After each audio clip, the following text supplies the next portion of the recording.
Haleluya. Haleluya, selamat sore Bapak Ibu yang dikasihi Tuhan, dimanapun saat ini kita berada. Saya percaya kekuatan yang baru terus Tuhan curahkan atas kita. Saat ini kita bersama-sama semua ada PPKM bersama di seluruh Indonesia. Tapi saya percaya, kita percaya, walaupun kita ibadah di rumah-rumah, saya percaya kita pasti mendapatkan urapan Tuhan yang baru. Apapun keadaan kita saat ini, situasi dunia yang tidak ada ketentuan, kita percaya pertolongan Tuhan begitu sempurna atas kita. Haleluya, mari kita berdoa. Kami bersyukur Tuhan kalau pada sore hari ini bersama-sama dengan umat-Mu dimanapun saat ini berada Tuhan, yang merindukan lawatan Tuhan, yang merindukan jamahan Tuhan. Mari Roh Kudus urapilah kami, lawatlah kami, hadirlah di dalam rumah kami Tuhan, memenuhi rumah kami. Hadirat-Mu memenuhi setiap kami Tuhan, di rumah kami dipenuhi dengan hadirat-Mu. Karena kami tahu Tuhan, kami rindu, kami membutuhkan Tuhan saat ini.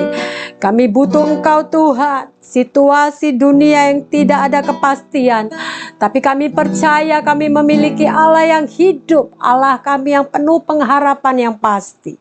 Terima kasih Bapa, biarlah Engkau mengurapi kami semua. Mengurapi kami Tuhan yang datang pada sore hari ini, mau memuji-Mu, mau menyembah-Mu Tuhan. Lawatlah setiap umat-umat-Mu, lawatlah gereja-gereja-Mu Tuhan. Dengan kerendahan hati kami datang kepadamu. Terima kasih Bapa. Segala kemuliaan, segala hormat hanya bagi Tuhan, hanya bagi Raja kami, Yesus Kristus Sang Juru Selamat dunia. Terima kasih Bapa. Di dalam nama Tuhan Yesus Kristus, mari kita sama-sama yang di rumah, kita katakan amin. Demikianlah firman Tuhan. Semua firman Allah adalah murni. Ia adalah perisai bagi orang-orang yang berlindung padanya. Kita percaya perlindungan Tuhan bagi kita yang percaya kepadanya dan berharap kepadanya. Kita tidak perlu takut. Meskipun situasi keadaan dunia saat ini, COVID, Corona, tapi kita percaya anak-anak Tuhan, anak-anak kerajaan Allah, perlindungan Tuhan pasti ada, kekuatan Tuhan pasti ada di dalam kita. Amin. Kita puji Tuhan kita, haleluya. Ya Roh Kudus, ku haus padamu.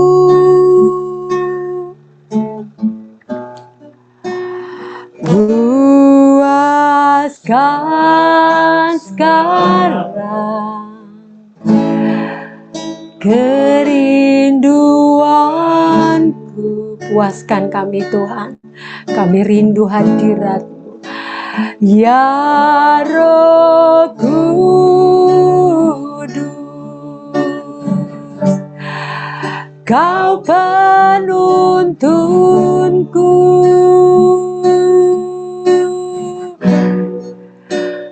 Pimpin langkahku untuk taat selalu. Ya Roh Kudus, ya Roh Kudus, kami datang kepadamu. Ya Roh Kudus, ku haus padamu.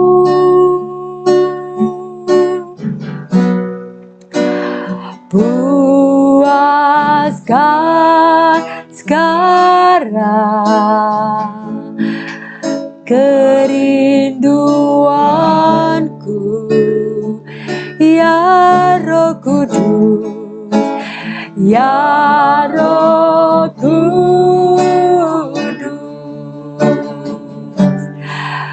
Kau penuntunku.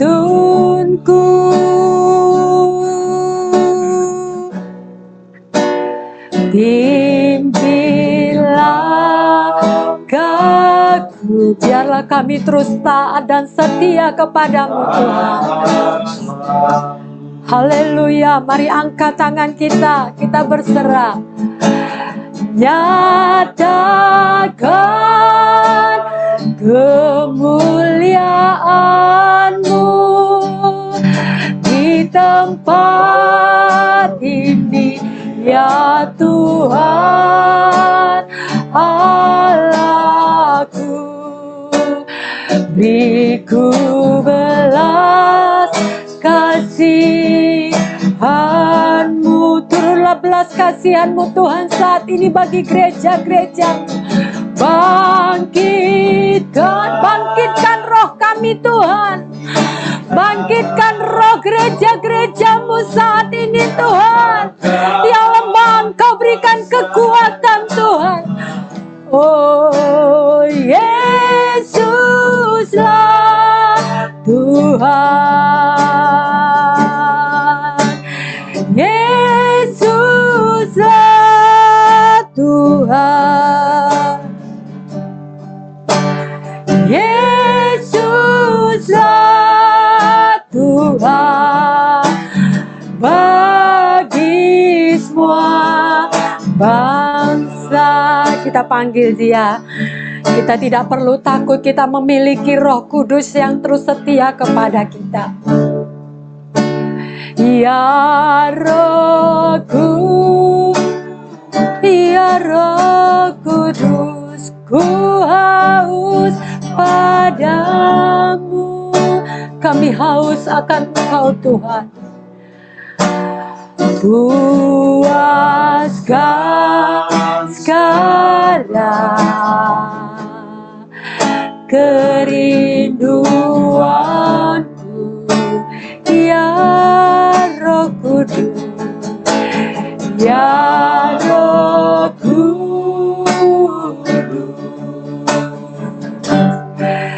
Kau penuntunku, Engkau yang memberikan kami kekuatan.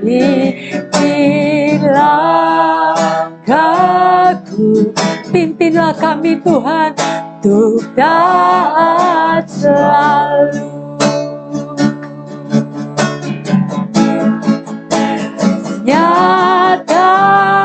Nyatakanlah kemuliaan-Mu saat ini Tuhan, di rumah-rumah kami Tuhan. Nyatakan kemuliaan-Mu, hadirlah di tengah-tengah gereja-gereja-Mu. Haleluya. Allahku, berilah belas kasihan-Mu saat ini, turunlah Tuhan. Oh haleluya. Kami pun yang ada di rumah sakit saat ini Tuhan, turunlah urapan-Mu, turunlah kemuliaan-Mu. Bangkitkan Roh-Mu di dalamku. Nyatakan kuasa-Mu Tuhan. Kesembuhan terjadi, pemulihan terjadi. Yesuslah Tuhan. Yesuslah Tuhan. Dialah Yesus Tuhan kita. Yesuslah Tuhan bagi semua. Nyatakanlah kemuliaan-Mu Tuhan di rumah-rumah kami, di rumah sakit, dimanapun saat ini gereja-gereja-Mu datang kepadamu Tuhan. Kemuliaan, lawatlah kami dengan balas kasihan-Mu Tuhan. Curahkan urapan-Mu, curahkan hadirat-Mu, mujizat terjadi. Oh haleluya, pemulihan, kesembuhan, kekuatan yang baru tercurah saat ini. Haleluya, di dalam nama Tuhan Yesus. Haleluya. Bangkitkan Roh-Mu gereja Tuhan. Bangkitkan Roh-Mu. Nyatakan kemuliaan-Mu Tuhan saat ini bagi gereja-gereja-Mu. Haleluya, nyatakan kuasa-Mu. Yesuslah Tuhan. Yesuslah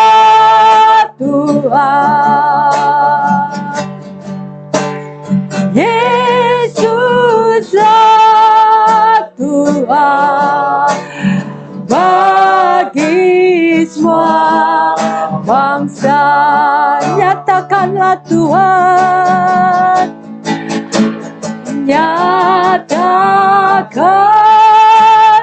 kemuliaan-Mu. Inarala mata kasih di tempat kami Tuhan.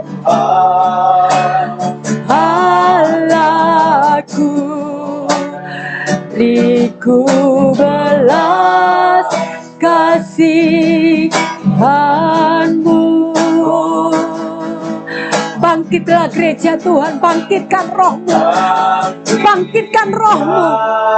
Haleluya, kita nyatakan kuasa Tuhan ada di dalam kita. Haleluya, nyatakan kuasa namanya Yesuslah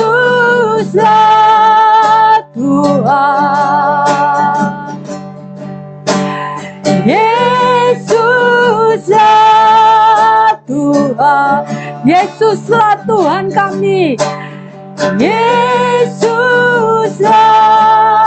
Tuhan bagi semua.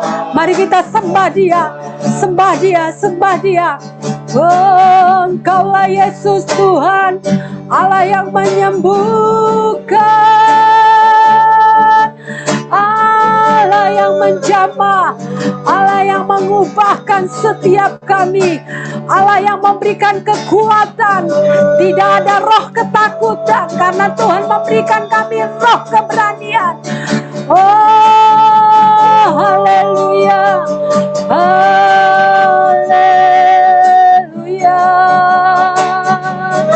Kemuliaan-Mu turunlah Tuhan, kemuliaan-Mu turunlah.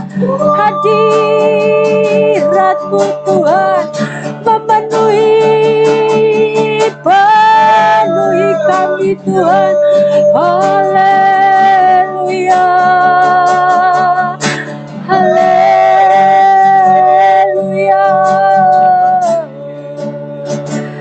Kemuliaan-Mu Kau nyatakan Tuhan. Oh, hadirat-Mu, hadirat-Mu Kau nyatakan Tuhan, kuasa-Mu Kau nyatakan Tuhan. Kami bersyukur. Haleluya,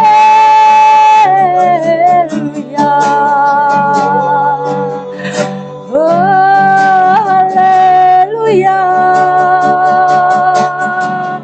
haleluya, haleluya, haleluya, haleluya.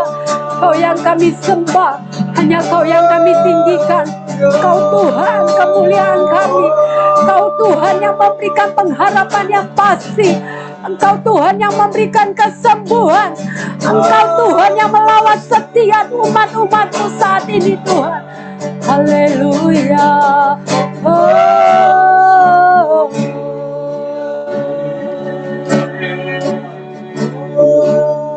Nyatakan kemuliaan-Mu Tuhan, nyatakan Tuhan.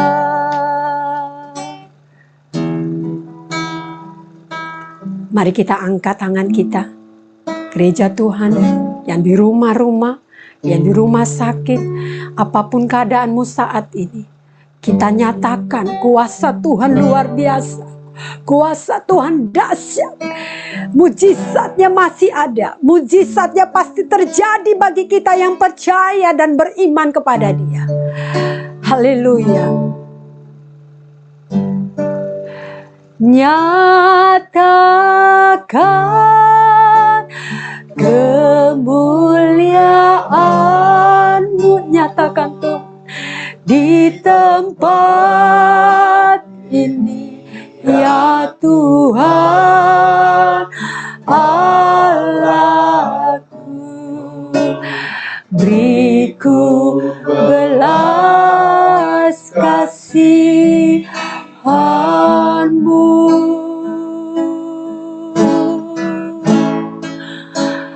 Bangkitkan di dalamku. Nyatakan kuasa nama-Mu, Yesuslah Tuhan. Dialah Yesus Tuhan. Yesuslah Tuhan. Panggil Dia. Yesuslah Tuhan.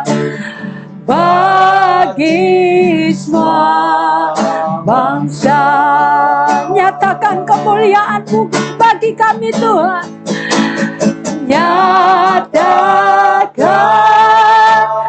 kemuliaan-Mu, amin, di tempat ini ya Tuhan Allahku.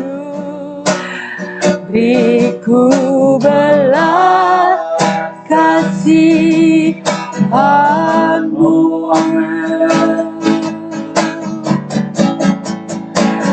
bangkitkan Roh-Mu di dalamku, nyatakan kuasa nama-Mu,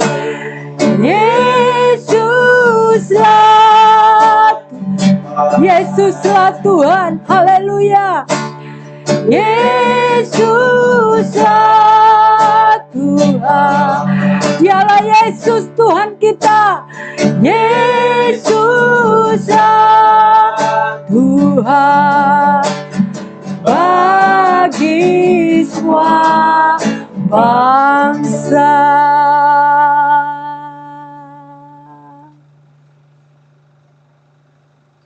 Haleluya. Bapa, kami bersyukur, kami datang kepadamu, kami berterima kasih buat kebaikan Tuhan, dan kami percaya kebaikan Tuhan seperti sungai yang deras Amin.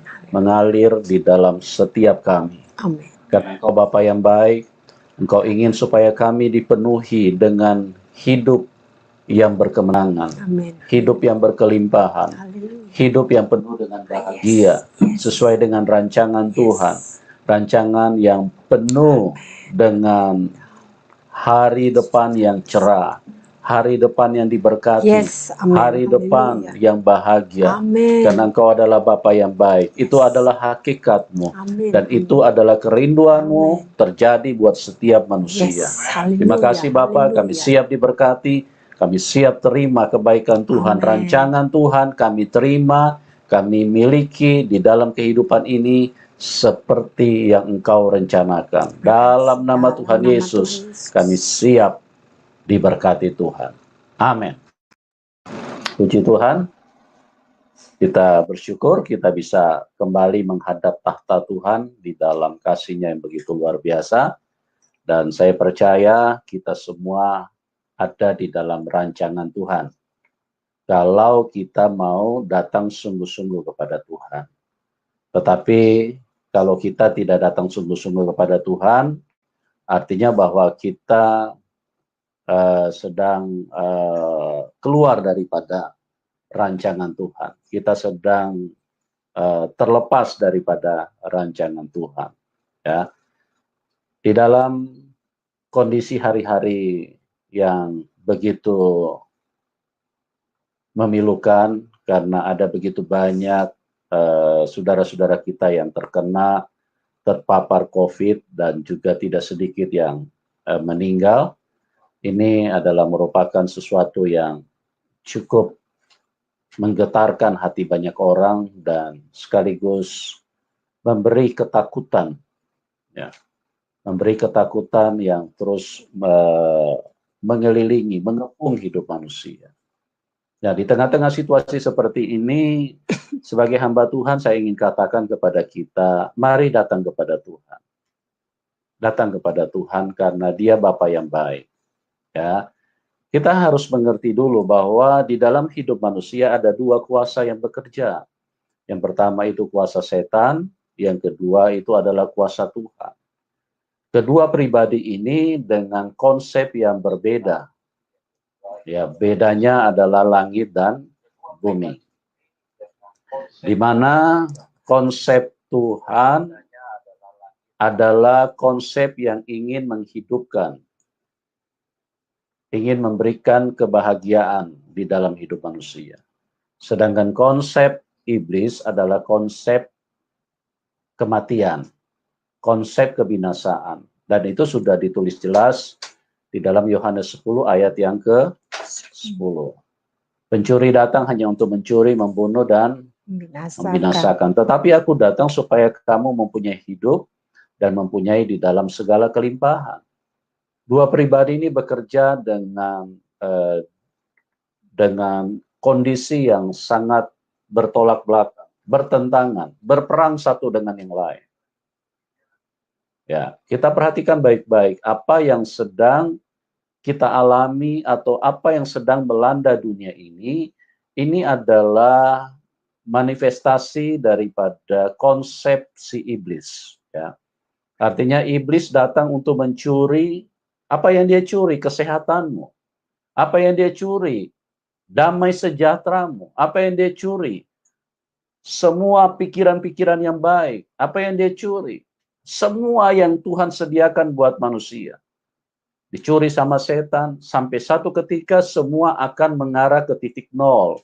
Nah, kalau manusia sudah mengarah ke titik nol, maka manusia akan mati. Kesehatannya nol, kekuatannya nol, kemampuannya menjadi nol. Nah, itu artinya bahwa manusia akan mati. Nah, di sini kita perhatikan baik-baik betapa manusia hanya memiliki satu jalan. Dengan situasi seperti ini, iblis sedang menghadirkan kematian di mana-mana. Iblis sedang berusaha supaya semua manusia mati.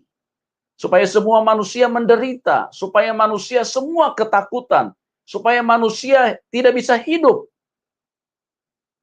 Itu rancangan iblis.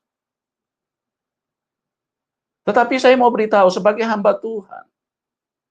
Ingat, ada satu pribadi. Ada satu kuasa yang berbeda rancangannya. Konsepnya berbeda. Yaitu konsep untuk menghidupkan. Konsep untuk menghadirkan kebaikan. Memberi hidup. Aku datang supaya kamu mempunyai hidup dan mempunyai di dalam segala kelimpahan. Tidak ada jalan lain. Hanya ada satu jalan. Kalau engkau ingin berkemenangan, kalau engkau ingin bisa hidup, survive. Kalau engkau ingin hidup penuh dengan apa yang kau rindukan, datang kepada Tuhan.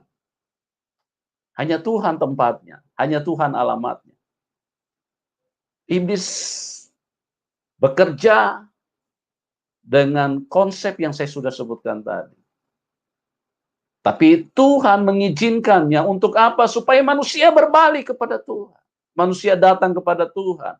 Manusia melihat bahwa ada satu pribadi yang siap untuk mengubahkan keadaan Anda. Tidak ada jalan lain. Ya, datang kepada Tuhan. Datang kepada Tuhan. Virus merebak di mana-mana. Ya. Bahkan menurut penelitian ahli-ahli kesehatan dengan mengatakan bahwa virus itu adalah benda mati. Itu menurut riset. Tapi saya ingin mengatakan satu hal yang jauh lebih tinggi daripada itu. Menurut kebenaran, virus itu bukan benda mati. Ya. Karena bagaimana benda mati, kok dia bisa merusak bagian tubuh manusia. Dia bisa merusak paru-paru manusia. Dia bisa merusak pernafasan manusia. Dia bisa membuat lumpuh kehidupan itu. Dia bisa menghentikan kehidupan manusia. Ini bukan benda mati. Ya. Virus ini adalah racun yang disebarkan oleh roh jahat dan masuk lewat udara. Ya. Kalau melalui kontak fisik, melalui melalui air liur atau melalui bersin, itu hanya membantu mempercepat. Tapi virus ini berkembang melalui udara, dia menyebar lewat udara. Jadi sehebat apapun kita menggunakan masker, tolong diingat baik-baik. Udara itu bisa menembus kemana-mana. Ya, Udara bisa menembus kemana-mana. Tuhan sudah berkata di dalam Efesus 6, peperangan kita bukan melawan darah dan daging, tapi melawan roh-roh jahat di udara. Nah, Anda bisa bayangkan kalau virus ini menyebar di udara, dan yang menyebarkan adalah satu kekuatan yang sangat membahayakan hidup manusia. Apa jadinya manusia kalau manusia tidak datang kepada Tuhan? Apa jadinya manusia kalau manusia tidak berharap kepada Tuhan? Apa jadinya manusia kalau manusia tidak berlindung kepada Tuhan? Tuhan Yesus mengatakan, marilah kamu yang letih lesu dan berbeban berat, aku akan memberikan kelegaan kepadamu. Oleh sebab itu teman-teman, datanglah kepada Tuhan. Jangan kemana-mana.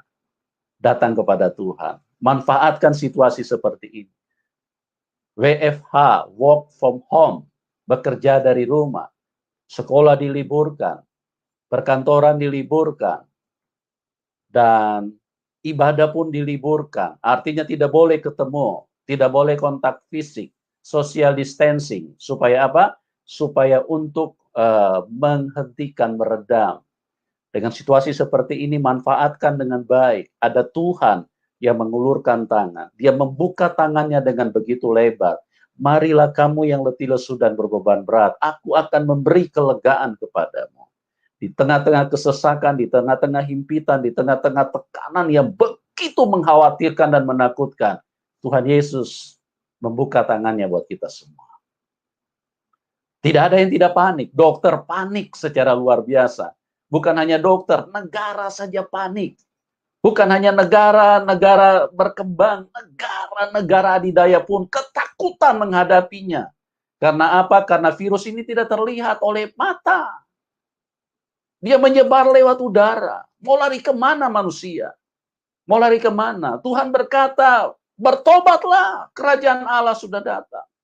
Marilah kepadaku, semua yang letih lesu dan berbeban berat. Itulah tujuan Tuhan. Nah, kekasih-kekasih Tuhan dimanapun Anda berada, saya ingin kita melihat satu ayat yang tertulis di dalam 1 Yohanes 3 ayat 18. Kita lihat ayatnya ini ya. 1 Yohanes 3 ayat 18.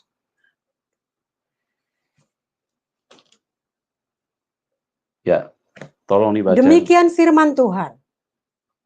Anak-anakku, marilah kita mengasihi bukan dengan perkataan atau dengan lidah, tetapi dengan perbuatan dan dalam kebenaran. Ya. Amin. Anak-anakku, marilah kita mengasihi bukan dengan lidah atau dengan perkataan, tetapi dengan perbuatan dan dalam kebenaran. Ya. Nah, pada saat ini kita akan berbicara tentang kasih. Kasih Tuhan tentunya ya. Nah, kasih Tuhan itu kita perhatikan dengan baik-baik apa yang menjadi esensi daripada kasih Tuhan. Muatan daripada kasih Tuhan itu sebetulnya apa? Karena kalau kita tidak memahami ini, sebetulnya kita tanpa sadar kita sedang hidup di luar kasih Tuhan. Tetapi kita berpikir-pikir bahwa kita sudah melakukan kasih. Ya. Jadi di sini kita lihat bahwa marilah kita mengasihi bukan dengan perkataan atau dengan lidah, tetapi dengan perbuatan dan dalam kebenaran. Itu catatannya, dalam kebenaran. Ya. Jadi berarti ada kasih yang dilakukan di luar kebenaran. Di luar kebenaran. Nah, kasih di dalam kebenaran itu apa? Itu yang harus kita lakukan. Bapa kita itu kasih. Dia hadir untuk memberikan kasihnya kepada kita. Nah, apa itu kasih? Saya perhatikan ada begitu banyak orang bergeser daripada kasih yang dimaksudkan Tuhan. Kasih di dalam kebenaran. Bukan hanya sekedar kasih menurut pemikiran manusia. Nah, kasih seperti apa itu? Ya. Karena orang berpikir begini, kalau berbuat kasih, maka marilah kita bagi-bagi uang. Saya tidak mengatakan bahwa Anda bagi-bagi uang itu salah. Tidak. Tetapi apakah itu kasih? Belum tentu. Belum tentu, ya. Karena kalau kasih bagi-bagi uang, maka semua orang pasti bisa masuk surga. Ya kan? Orang tua bisa mengasihi, bisa memberi uang kepada anaknya. Dia bisa memberi uang kepada teman-temannya. Dia bisa memberi uang kepada tetangganya. Dia bisa memberi uang kepada selingkuhannya. Dia bisa memberi uang dengan tujuan-tujuan busuknya, dengan tujuan-tujuan munafiknya. Kan banyak orang bisa melakukan seperti itu. Gitu, ya. Nah, kalau kasih itu hanya berdasarkan bagi-bagi uang, maka kita sudah bisa mengambil kesimpulan bahwa orang yang paling sering membagi-bagi uang berarti orang-orang seperti itu yang paling banyak di surga. Orang-orang yang kaya lah yang paling banyak di surga karena mereka punya kesempatan yang sangat besar untuk bisa bagi-bagi uang kepada orang lain. Nah, apakah itu kasih Tuhan? Apakah itu kasih yang Tuhan ingin supaya kita hidup di dalam kasih-Nya? Tentu tidak, ya. Bukan itu esensi daripada kasih. Dan di sini dikatakan tadi dan dalam kebenaran.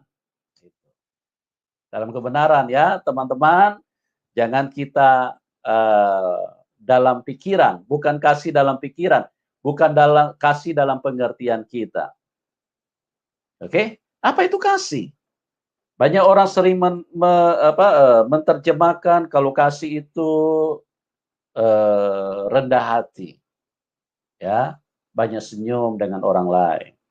Saya ingin katakan kepada kita, kalau kasih itu hanya berdasarkan banyak senyum, maka orang munafik paling banyak di surga, teman-teman.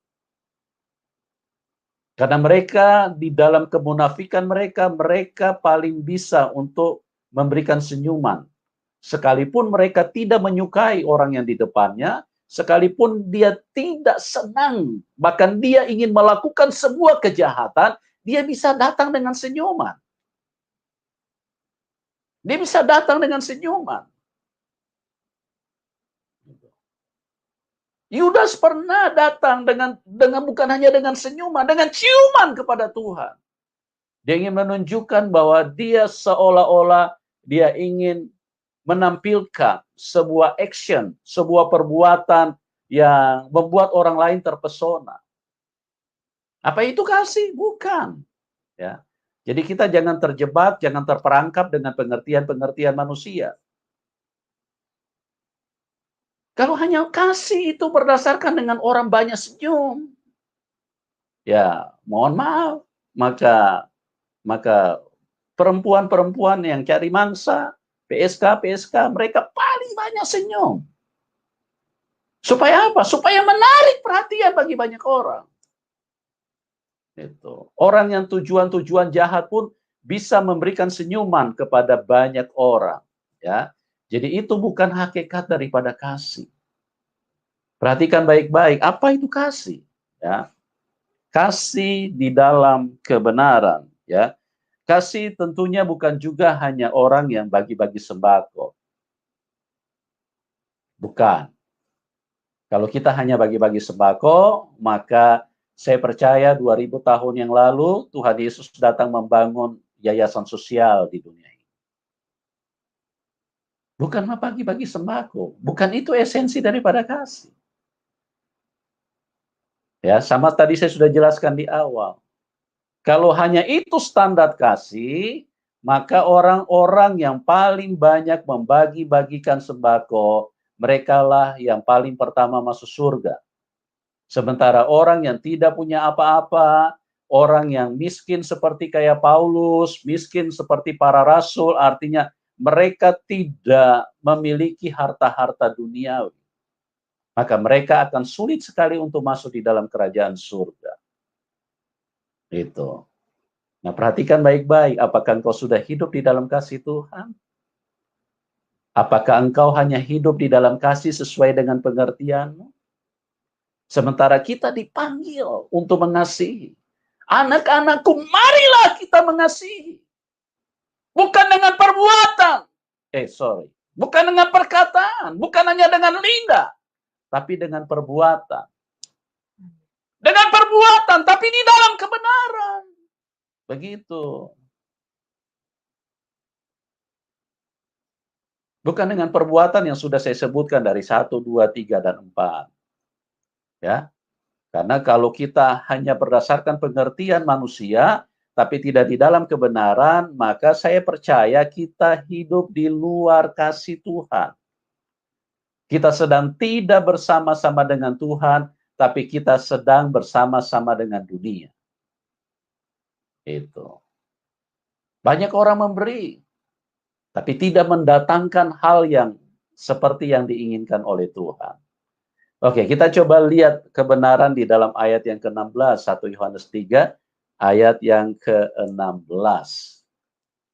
Demikianlah kita ketahui kasih Kristus, Iya, yaitu bahwa Ia telah menyerahkan nyawanya untuk kita.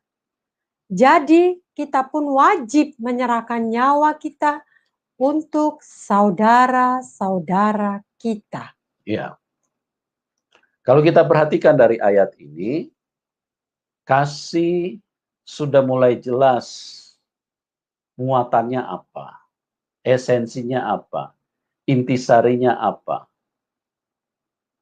Ya, ini kita sudah mulai makin jelas karena di sini dikatakan demikianlah kita, coba dibaca ulang, kita ketahui. Demikianlah kita ketahui kasih Kristus, yaitu bahwa Ia telah menyerahkan nyawanya untuk kita. Ia telah menyerahkan nyawanya untuk kita.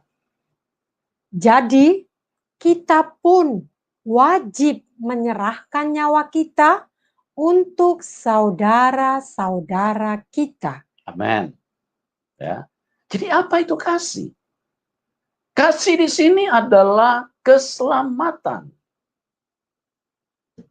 Kasih itu adalah keselamatan. Karena Tuhan rindu supaya semua manusia selamat. Itulah kasih. Jadi ada satu pemberian yang jauh lebih tinggi yang kita harus lakukan di dalam kehidupan ini. Yaitu dengan kita konsentrasi kepada intisari dari kasih itu sendiri, yaitu keselamatan. Keselamatan. Artinya apa? Artinya bahwa di dalam pikiran kita, di dalam perbuatan kita, di dalam tindakan kita, kita terus harus mengarah kepada keselamatan orang lain. Marilah kita saling mengasihi di dalam kebenaran. Di dalam kebenaran. Apapun yang kau lakukan, engkau harus pikirkan keselamatan orang. Apapun yang kau lakukan bukan hanya untuk memikirkan supaya perutnya kenyang, bukan. Apapun yang kau lakukan bukan supaya perasaannya disenangkan, bukan. Tapi supaya orang lain bisa selamat. Itulah kasih. Karena kalau untuk supaya orang lain senang, cuma perasaan yang disenangkan, maka orang-orang yang sedang berselingkuh, mereka paling jago buat perasaan orang lain senang. Bukan itu kasih. Kasih itu adalah keselamatan. Kasih itu adalah bagaimana caranya engkau bisa bawa orang pulang ke surga. Itulah kasih yang Tuhan inginkan. Bukan hanya sekedar kasih engkau bawa orang ke restoran, bukan. Itu hanya kulit luarnya. Tapi tindakan Anda untuk bawa orang ke restoran supaya mereka bisa mengerti apa yang engkau ceritakan, apa yang engkau sedang share buat mereka. Bahwa Tuhan ingin supaya mereka diselamatkan. Itulah esensi dari kasih.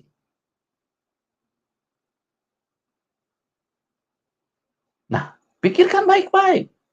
Apakah engkau sudah hidup di dalam kasih?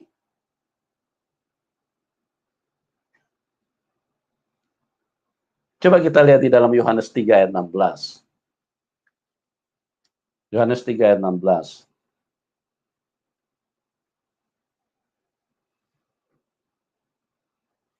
Karena begitu besar kasih Allah akan dunia ini, sehingga Ia telah mengaruniakan anaknya yang tunggal, supaya setiap orang yang percaya kepadanya Ya, tidak binasa, melainkan beroleh hidup yang kekal. ya. Karena begitu besar kasih Allah akan dunia ini. Sehingga ia mengaruniakan anaknya yang tunggal. Supaya apa? Supaya setiap orang selamat. Supaya orang tidak binasa. Supaya orang bisa hidup kekal, bisa selamat. Itu yang menjadi target, itu yang menjadi intisari daripada kasih. Itu yang menjadi fokus daripada Tuhan itu sendiri. Dan kita sedang digiring ke situ. Kita sedang dibawa ke situ. Untuk bertindak, bekerja, menurut rancangan Tuhan. Hidup di dalam kasih dan di dalam kebenaran. Bukan hanya sekedar berbuat baik. Bukan, teman-teman. Ya. Banyak saya perhatikan orang yang seringkali ribut karena saudara yang satu menggiring orang kepada kasih yang salah. Ya. Mereka kalau tidak dibantu, mereka berkata, katanya kamu orang Kristen, tapi kok kamu tidak mau bantu saya?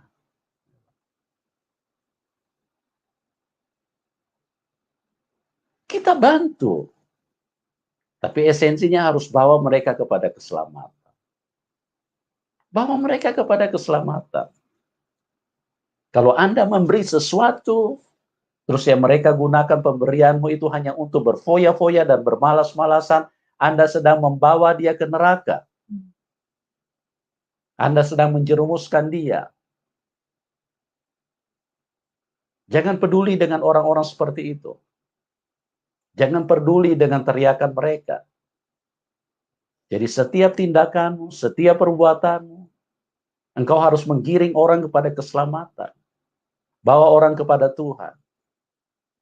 Bawa orang untuk membuka matanya, untuk melihat betapa rancangan Tuhan adalah hidup kekal. Hidup yang penuh dengan damai sejahtera hari depan.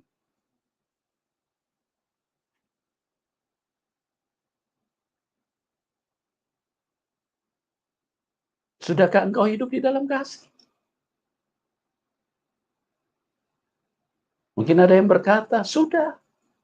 Pertanyaan selanjutnya, sudahkah di dalam kasih dan di dalam kebenaran? Nah, ini yang menjadi masalah buat kita semua.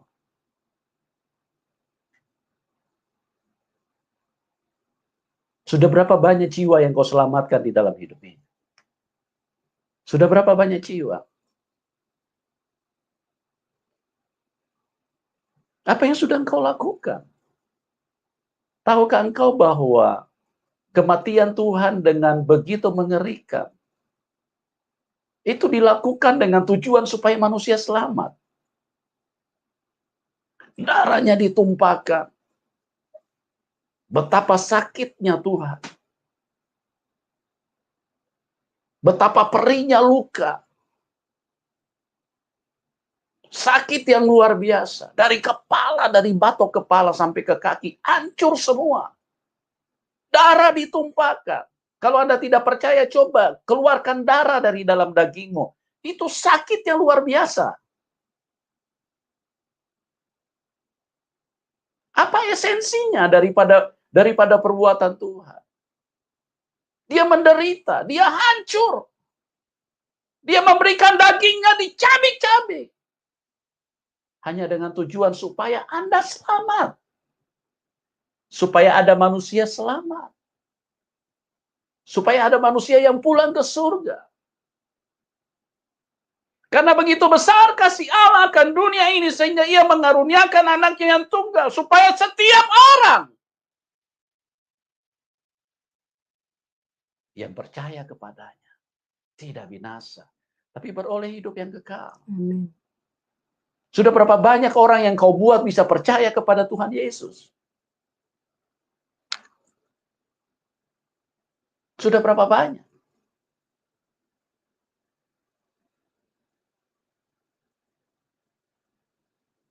Sudah berapa banyak teman-temanmu yang mengenal Tuhan?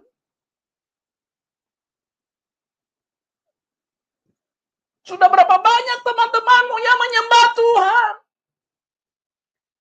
Yang berharap dan tergantung kepada Tuhan? Sudah berapa banyak?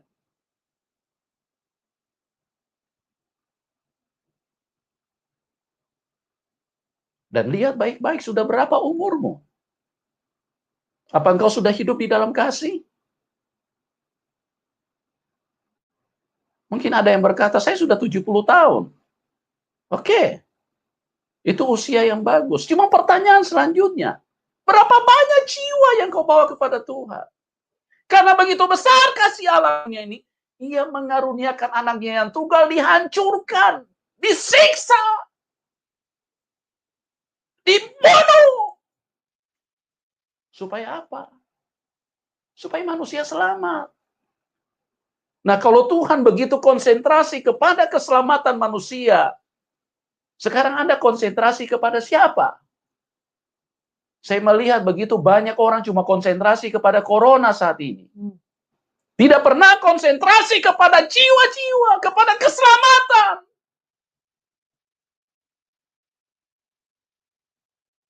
Milikilah kasih yang sesungguhnya. Punya beban untuk orang lain.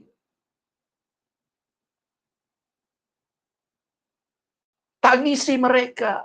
Berdoa dengan jeritan air mata. Jangan biarkan Anda tertidur dengan lelap, tertidur dengan nyenyak, tanpa memikirkan keselamatan orang lain. Tanpa pikirkan mereka mau kemana. Tanpa pikirkan mereka sedang menuju kemana saat ini.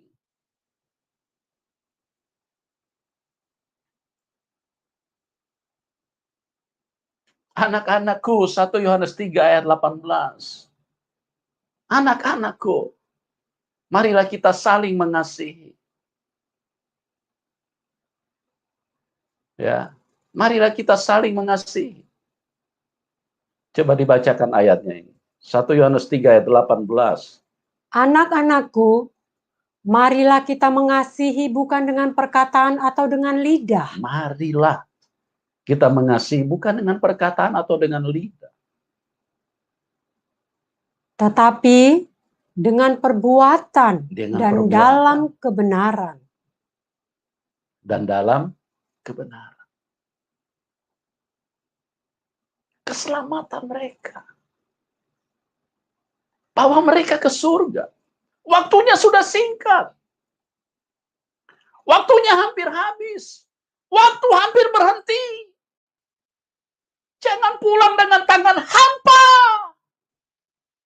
Jangan pulang dengan tangan kosong menghadap Tuhan. Betapa sia-sianya hidupmu. Betapa malangnya engkau kalau engkau tidak hidup di dalam kasih Tuhan.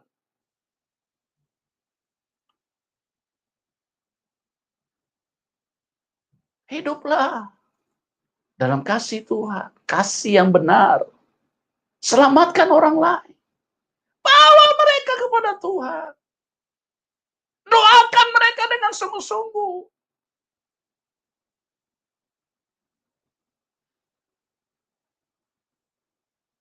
Pikirkanlah bagaimana supaya orang lain bisa selamat.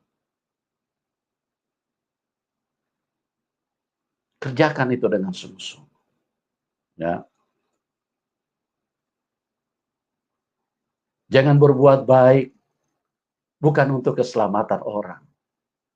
Berbuat baik supaya mereka bisa masuk surga. Amin.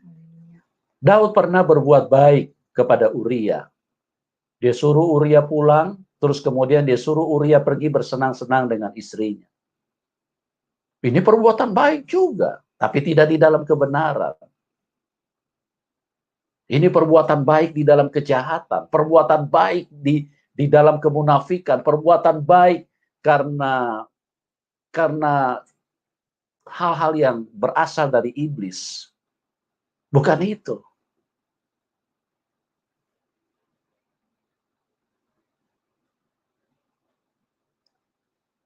Coba pikirkan baik-baik. Yohanes 3 ayat 16 itu adalah intisari. Bagaimana kasih Allah yang sesungguhnya. Itulah esensi daripada kasih yang Tuhan hadirkan di dalam hidup manusia. Karena begitu besar kasih Allah akan dunia ini, sehingga ia mengaruniakan anaknya yang tunggal.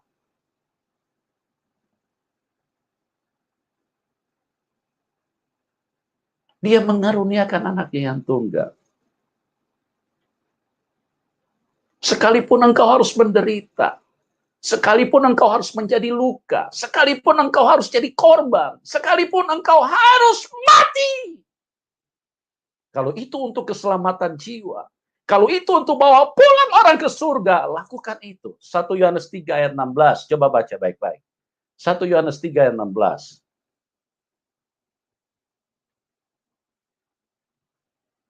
Ya, coba dibacakan, agak cepat sedikit. Demikianlah kita ketahui kasih Kristus, Ya, yaitu bahwa ia telah menyerahkan nyawanya untuk kita. ia telah menyerahkan nyawanya untuk kita. Terus, apa perintah Tuhan? Jadi, kita pun wajib menyerahkan nyawa kita untuk saudara-saudara kita. Itu esensinya, teman-teman. Ya, bukan hanya menyerahkan dompet. Menyerahkan nyawa. Sekalipun engkau menderita, sekalipun engkau tersiksa dalam hidup ini. Kalau itu untuk keselamatan orang lain, kalau itu untuk bawa pulang orang ke surga, lakukan. Lakukan, teman-teman. Ya, kita dipanggil untuk hidup di dalam kasih. Apakah engkau ada di dalam kasih saat ini? Haleluya. Tentu kasih yang benar. Bukan kasih menurut pandangan manusia. Bukan kasih untuk supaya perutnya kenyang. Bukan. Bukan hanya itu. Itu makulitnya. Ya, bukan itu yang Tuhan inginkan dalam hidup ini. Walaupun itu Anda bisa lakukan. Tapi kalau itu untuk menyelamatkan orang lain. Bukan hanya sekedar untuk mengenyangkan perutnya. Bukan hanya sekedar memuaskan keinginannya. Bukan hanya sekedar supaya dia senang, perasaannya senang. Itu.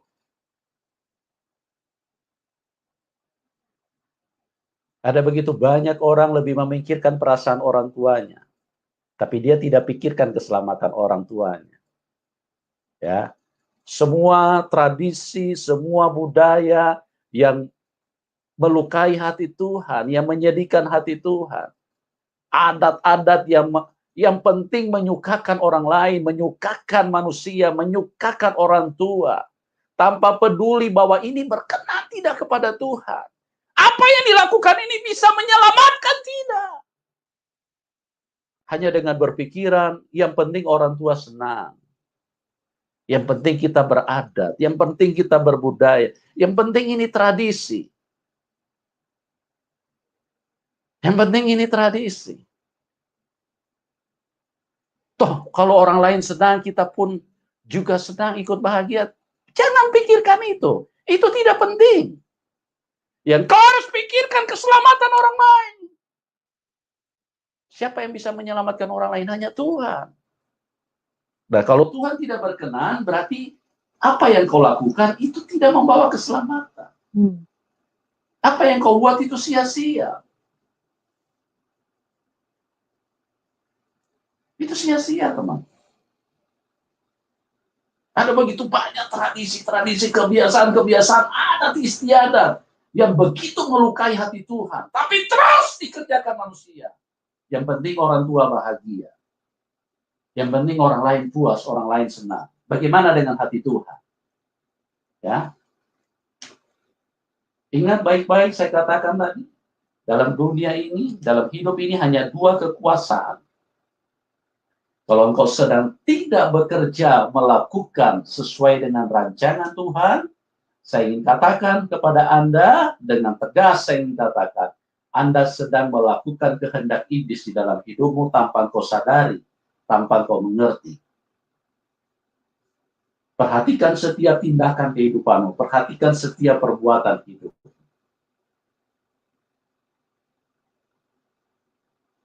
Petrus satu ketika sempat menegur Tuhan. Dia berkata, "Guru, jangan sekali-sekali hal itu terjadi kepadamu." Tuhan Yesus berkata, kita akan pergi ke Yerusalem dan di sana anak manusia akan diserahkan ke dalam tangan orang-orang berdosa. Mereka akan membunuhnya, menyiksanya, menghina, menyiksa, membunuhnya. Petrus langsung menarik. Dia tarik tangan Tuhan Yesus. "Guru, jangan. Sekali-sekali hal itu jangan terjadi kepada." Petrus ingin berbuat baik. Petrus ingin menghindarkan Tuhan daripada kematian. Tapi apa kata Tuhan? Apa kata Tuhan? Coba kita lihat ayatnya di dalam Matius. Matius pasal yang sebentar ya teman-teman, saya agak lupa ayatnya.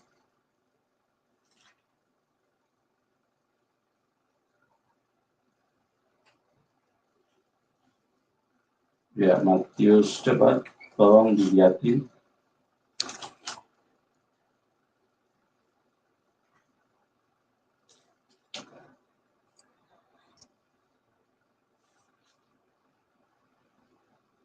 Ayat Matius 20.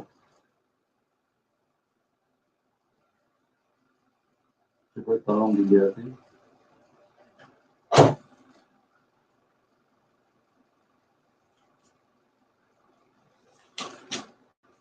Ya. Antara 17, 18, 19, 20.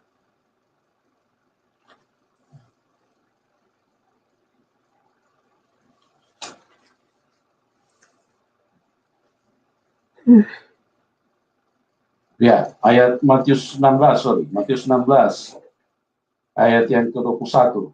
Coba dibacakan. Matius 16, ayat yang ke-21.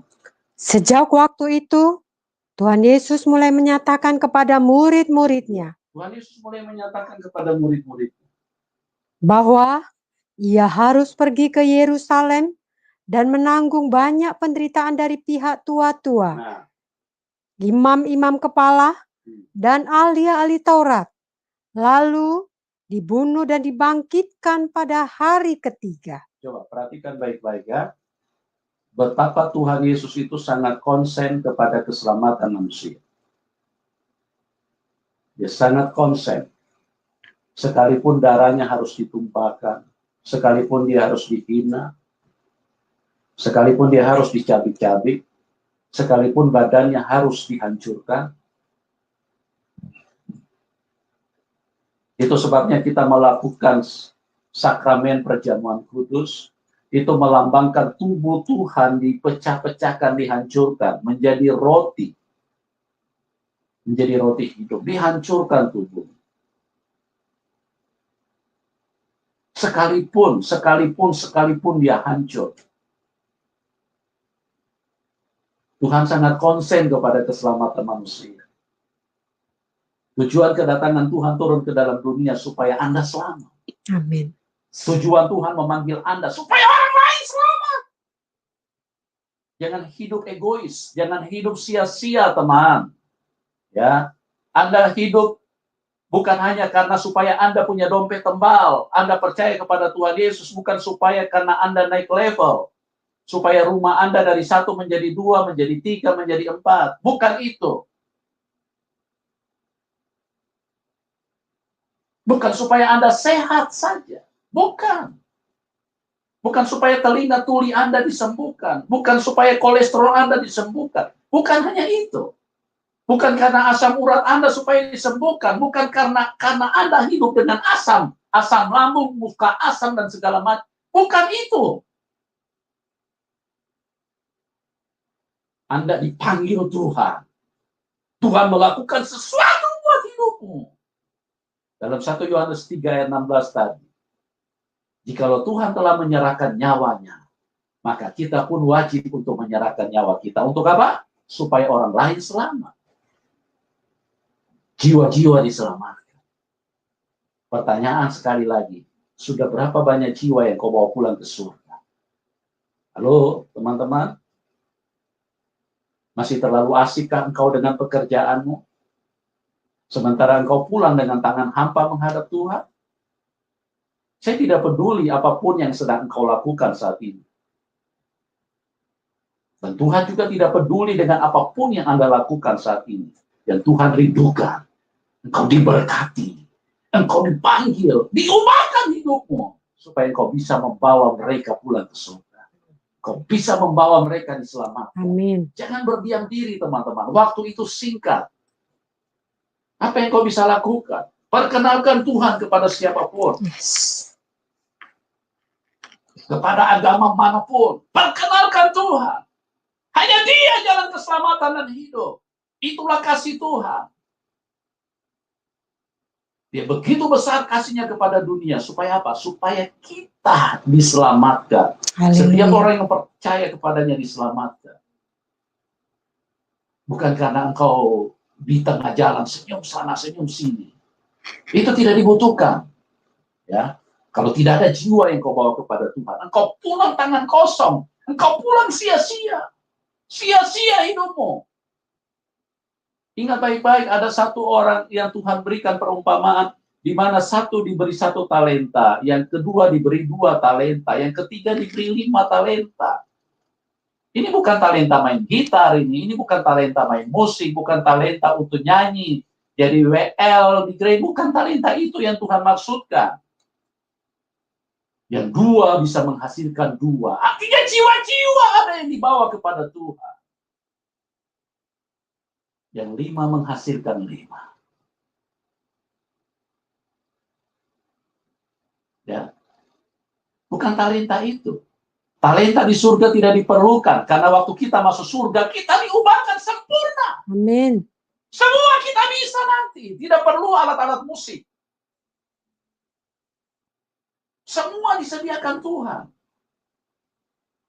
Suaramu juga akan menjadi jauh lebih merdu daripada suara malaikat pada saat engkau pulang ke surga. Tuhan tidak butuh talenta-talenta seperti itu. Yang Tuhan butuhkan itu jiwa-jiwa.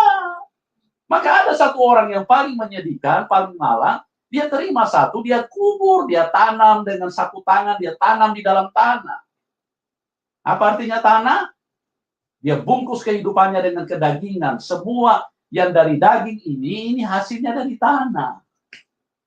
Dia bungkus itu kebaikan Tuhan, berkat Tuhan yang Tuhan berikan. Dia bungkus, dia simpan urusan untuk tanah, urusan kedagingan. Dia tidak pernah pikirkan keselamatan, dia tidak pernah pikirkan jiwa-jiwa. Dia pulang dengan tangan hampa waktu Tuhan datang, membuat perhitungan kepada setiap hamba Tuhan, kepada setiap orang yang percaya kepada Tuhan. Dia bilang, ini talenta Tuhan, Tuhan punya talenta, saya cuma kubur di dalam tanah. Nah, tolong jangan marah sama saya teman-teman ya. Kalau engkau pulang dengan tangan hampa, maka engkau siap berhadapan dengan Dia yang terlalu baik. Untuk jiwa-jiwa, untuk keselamatan jiwa-jiwa, Dia dihancurkan, dirobek dari kepala sampai kaki. Yang penting jiwa-jiwa datang. Yang penting jiwa-jiwa diselamatkan. Yang penting ada jiwa-jiwa yang diselamatkan. Nah, bagaimana mungkin gereja Tuhan bisa berdiam diri dan tenang-tenang tanpa bawa 1 jiwa pun? Bagaimana mungkin engkau bisa hidup dengan cara seperti itu? Tanpa ada jiwa-jiwa yang kau bawa pulang kepada Tuhan. Cuma merono-merene. Cuma yang kau pikirkan dompetmu tebar, rekeningmu gendut. Cuma kau pikirkan supaya mobilmu bertambah, mobilmu menjadi mobil yang bagus. Kau pikirkan rumahmu menjadi banyak, kau pikirkan supaya segala macam itu cuma urusan tanah, urusan daging. Semua talenta kebaikan Tuhan engkau kubur di dalam tanah. Oh no, Anda keliru. Jangan sampai Anda pulang dengan tangan hampa, teman-teman. Bukan dengan tangan hampa, tapi ada hasilnya. Di dalam Mazmur 126, orang yang bekerja dengan mencucurkan air mata, akan pulang dengan sorak-sorai. Amin. Nah, Anda pulang dengan apa? Melayani Tuhan. Setiap hari dengan air mata yang bercucuran. Saya harus sisihkan waktu untuk berdoa buat jiwa-jiwa. Sebelum khotbah, saya berdoa dengan sungguh-sungguh supaya firman itu mengubahkan Anda. Firman itu membuat Anda mengenal Tuhan dengan benar. Yes. Jangan sia-siakan hidupmu. Waktu ini singkat, teman-teman. Kalau saya punya jadwal khotbah, sebelum ibadah-ibadah online begini, kalau saya punya ibadah, jadwal pagi hari jam 6 atau jam 7, kadang-kadang semalam-malaman saya nggak tidur. Kenapa? Karena saya tahu, itu keselamatan jiwa-jiwa. Firman yang saya sampaikan harus di dalam urapan Tuhan. Karena mereka tidak butuh kata-kata saya. Mereka tidak butuh kata-kata saya. Apa pentingnya perkataan Yusuf Manobulu? Tidak ada pentingnya di situ. Tapi urapan, kuasa Tuhan yang bisa menyelamatkan manusia. Kadang-kadang saya harus tidak tidur. Tapi saya berikan semuanya untuk apa? Supaya bisa yang lain bisa diselamatkan. Ya, teman-teman, kembalilah kepada rancangan Tuhan. Hidup di dalam kasih Tuhan. Hidup di dalam kuasa Tuhan. Hidup di dalam kebaikan Tuhan. Apa itu kasih Tuhan? Orang lain harus selamat. Yes. Apa itu kasih Tuhan? Orang lain harus masuk surga. Apa itu kasih Tuhan? Bawa jiwa-jiwa. Kalau engkau tidak bawa jiwa-jiwa, engkau sedang keluar dari kasih Tuhan. Engkau sedang hidup seperti orang yang menerima 1 talenta. Engkau kubur di dalam tanah. Engkau asik menikmati kedagingan. Tuhan Yesus datang, dia dihancurkan. Nyawanya menjadi taruhan. Bagi dia tidak masalah. Yang penting Anda selamat. Yang penting ada jiwa-jiwa yang selamat. Yang penting saya selamat. Kita semua selamat. Nah, makanya satu kali lagi kita lihat 1 Yohanes 3 ayat 16. Kita kembali 1 Yohanes 3 ayat 16. Demikianlah kita ketahui kasih Kristus, Ya. yaitu bahwa Ia telah menyerahkannya. Ia telah menyerahkan nyawanya. Untuk kita. Untuk siapa? Untuk Anda dan untuk saya.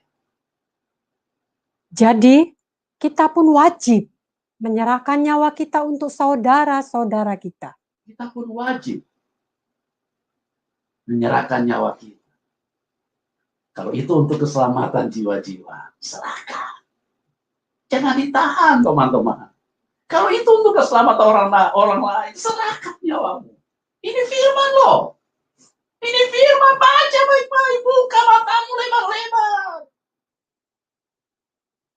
Baca baik-baik.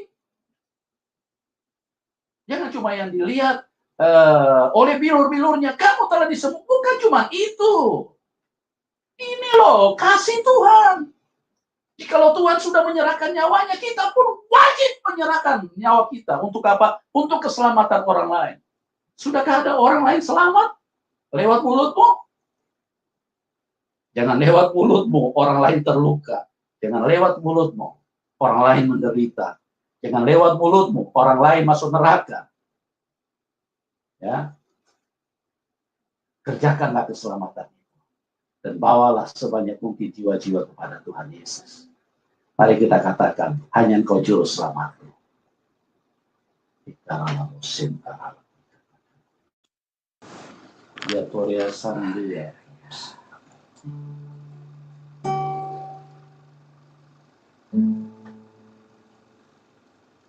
Hanya Engkau. Mari kita datang. Angkat tanganmu, teman-teman. Juru selamatku,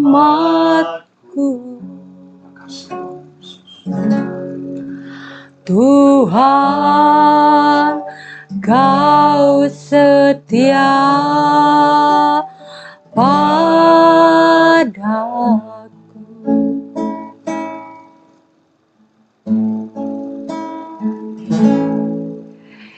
Yang ku pegang Hanya janji. hanya janjimu,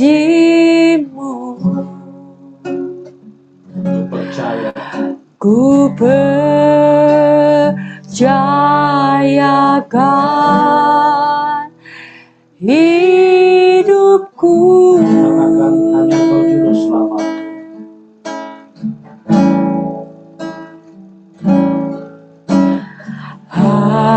Hanya Engkau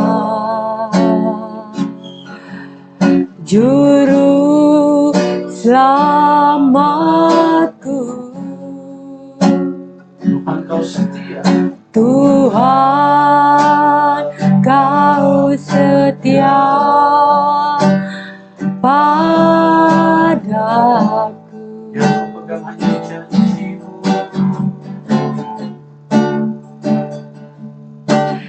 Yang ku pegang hanya janji-Mu. Ku percayakan. Ku percayakan hidupku. Sekali lagi katakan hanya Engkau juru selamat.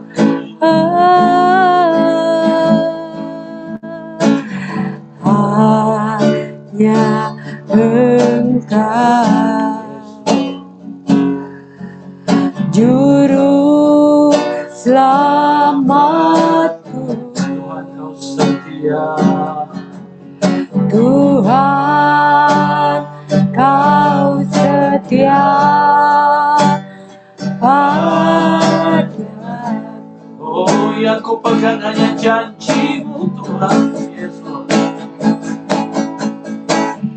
Yang ku pegang Oh, amin Tuhan. hanya janji-Mu. Ku percayakan. Ku percayakan hidupku. Bersama katakan ku sembah. Ku sembah Kau Allahku, Bapa dan sahabat. Bapa dan sahabatku. Kau yang pedulikan seluruh hidupku. Amin Tuhan. Walau lewat lembah Yesus. Walau lewati lembah, aku tak ditinggalkan. Yesus kekuatan di hidupku. Saudara yang dikasihi Tuhan, tahun 2003 Tuhan panggil saya untuk menjadi hamba Tuhan, untuk memberitakan firman. Tuhan berkata, "Nak, pergi bangkitkan gereja." Pada waktu itu, secara manusia, secara daging, saya sedang ada di posisi yang sangat baik. Saya sedang menjalankan usaha dan dengan hasil yang luar biasa. Ada dua pilihan yang saya bisa ambil. Saya bisa terus dengan usaha saya. Saya bisa menikmati. Daging saya bisa disenangkan. Tapi Roh Kudus mengingatkan dengan begitu kuat. Jangan pulang dengan tangan hampa. Bangkitkan gereja. Ada begitu banyak jiwa-jiwa yang perlu diselamatkan. Jangan berdiam diri. Kau harus bersuara. Walaupun itu tidak mudah. Walaupun itu tidak mudah. Tapi karena saya tahu untuk keselamatan jiwa-jiwa, Tuhan dihancurkan dari batok kepala sampai ke kaki-kakinya, hancur total.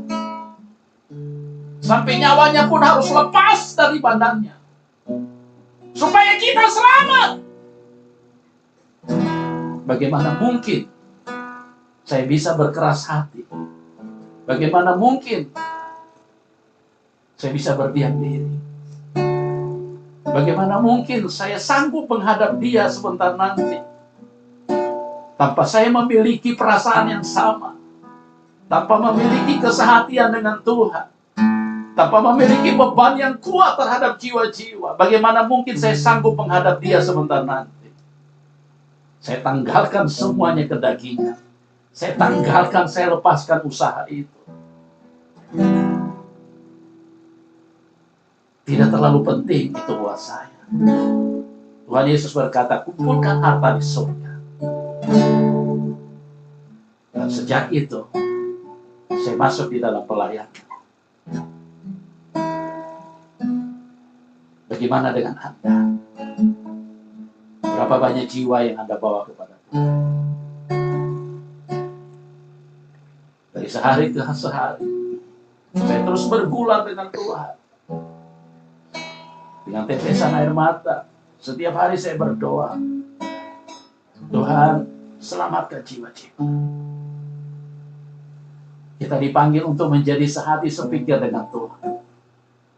Kalau Tuhan konsennya kepada jiwa-jiwa, kita harus sama dengan Dia. Apa itu kasih Tuhan? Anak-anakku, 1 Yohanes 3 ayat 18. Marilah kita saling mengasihi, bukan di lidah atau dengan perkataan, tapi dengan perbuatan. Perbuatan di dalam kebenaran. Amin, haleluya. Tuhan Yesus mengasihi kita semua. Bawalah jiwa-jiwa. Kalau engkau ingin hidup di dalam kasih Tuhan, bawalah jiwa-jiwa kepada Tuhan. Mari katakan, ku sembah Kau Allah.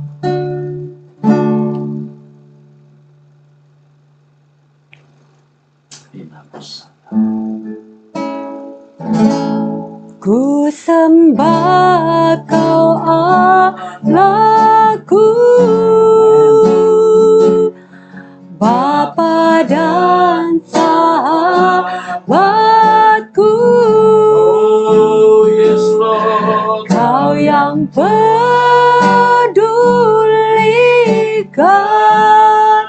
seluruh hidupku. Oh, walau lewati lembah, yes, Lord.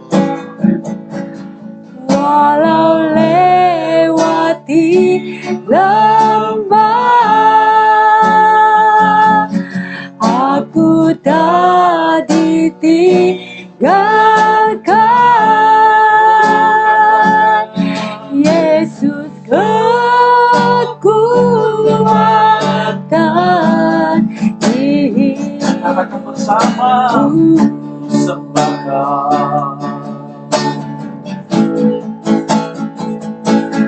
Ku sembah Kau Allahku, Bapa dan sahabatku. Kau yang pedulikan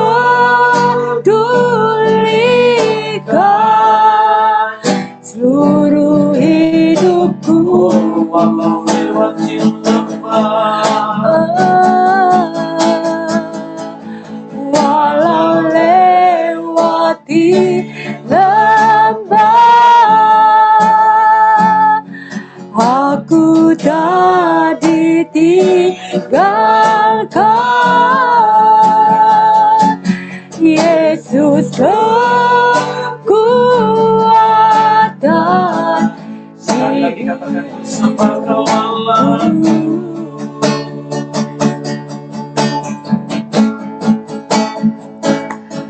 Ku sembah Kau Allahku, Bapa dan sahabatku.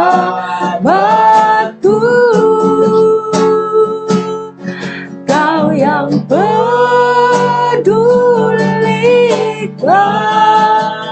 seluruh hidupku.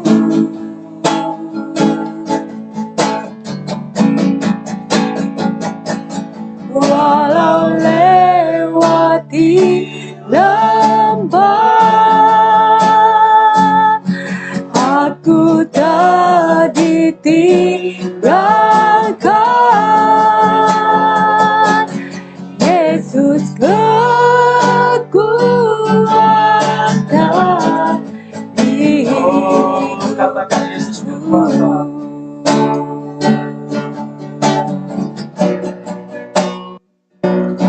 Yesus kekuatan. Katakan Yesus kekuatan. Yesus kekuatan. Katakan Yesus kekuatan. Yesus kekuatan.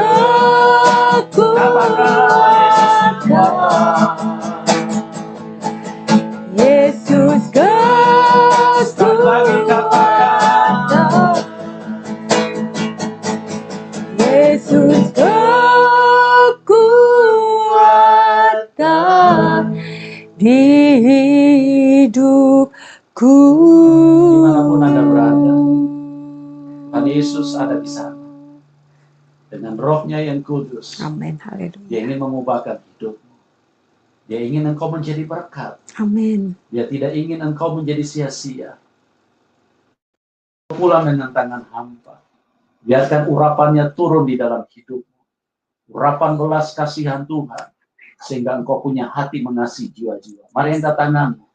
Tuhan Yesus, dimanapun mereka berada. Engkau yang melampaui segala dimensi. Jamah mereka semua Tuhan. Curahkan urapan kuasa Roh Kudus. Belas kasihan Tuhan turun mengalir dan masuk di dalam setiap hati Amin, kami. haleluya. Sehingga kami punya hati yang sama dengan Tuhan. Yaitu mengasihi jiwa-jiwa. Memikirkan keselamatan orang lain. Sesuai dengan apa yang Tuhan rindukan.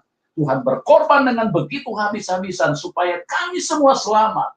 Sebab itu Bapa, urapan keselamatan, urapan belas kasihan turun di dalam setiap kami pada saat Amin, ini. haleluya. Kami diberkati di dalam rancangan kehidupan Tuhan. Amin. Berkat Abraham, Ishak dan Yakub, berkat kehidupan yang ada di dalam Tuhan Yesus Kristus, memenuhi setiap kita dengan berlimpah-limpah dan masuk kepada kemuliaan Tuhan. Dalam nama Tuhan Yesus, terima dengan iman. Semua kita yang percaya berkata, amin. Tuhan Yesus mengasihi kita semua. Tuhan Yesus memberkati kita semua. Salam kemenangan.